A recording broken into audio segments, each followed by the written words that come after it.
उत्तम खेती, मध्यम वान, नीच चाकरी, कुकर निदान अर्थात उत्तम खेती हमारे समाज में सर्वोत्तम कार्य है। मध्यम वान व्यापार को मध्यम स्तर का कार्य कहा गया है। महाकवि घाघ की यह कहावत आज बाराबंकी के दौलतपुर का एक किसान सच साबित कर रहा है।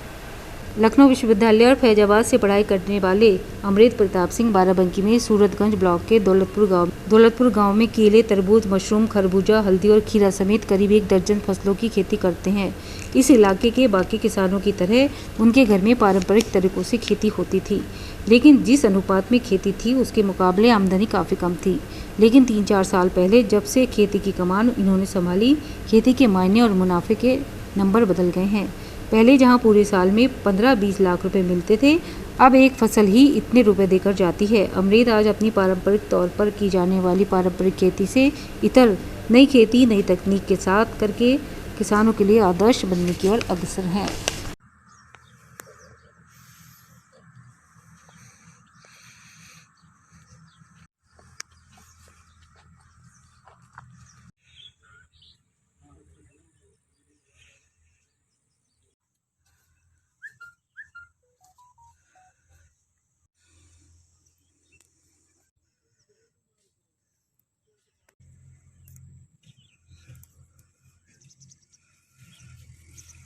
बता दे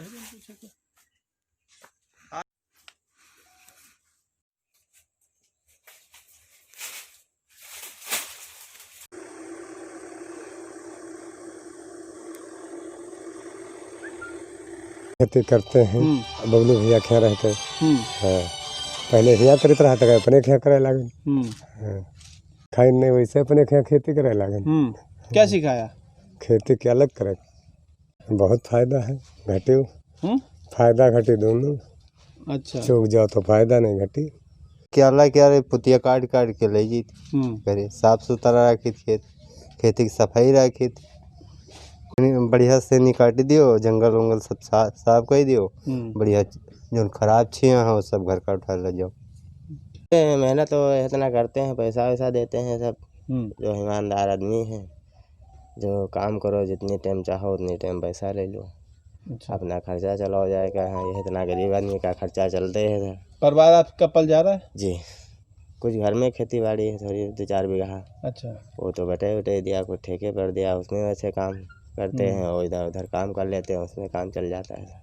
सभी लोग मना करते थे कि आप गलत जगह पे जा रहे हैं, यहाँ पे लखनऊ में रह के भले ही कुछ भी करिए, लेकिन यहीं रह के करिए, जो भी करना है आपको, बिजनेस करें या जो भी करें यहीं पे रह के करें। लेकिन हमने कहा नहीं, हमें गांव में ही अपना भविष्य देखना है और हम वहीं पर जा कर के कुछ नया करेंगे। तो फिर हमने गांव में आकर रहने का डिसीजन लिया। नुकसान तो ज़रूर होता है, कभी कभी ये हो जाता है कि किसी क्रॉप में हमने जैसे जो परिणाम सोचे कि हमारे ये परिणाम आने हैं, लेकिन बीच में बारिश हो गई। क्योंकि कृषि में बहुत सारी चीज़ें क्लाइमेट पर डिपेंड होती हैं, पर्यावरण पर डिपेंड होती हैं। कभी टेम्परेचर देर तक हाई रह गया, कभी जल्दी ठंडी आ गई, तो इन चीज़ों का असर थोड़ा बहुत होता है। लेकिन इसीलिए हम लोग क्रॉप रोटेशन चेंज करते रहते हैं और कई सारी क्रॉप्स करते हैं। एक साथ 2-3 क्रॉप्स इसीलिए करते हैं कि अगर एक में इनके समय नुकसान हो जाता है तो दूसरी फसल से हमारी रिकवरी हो जाती है।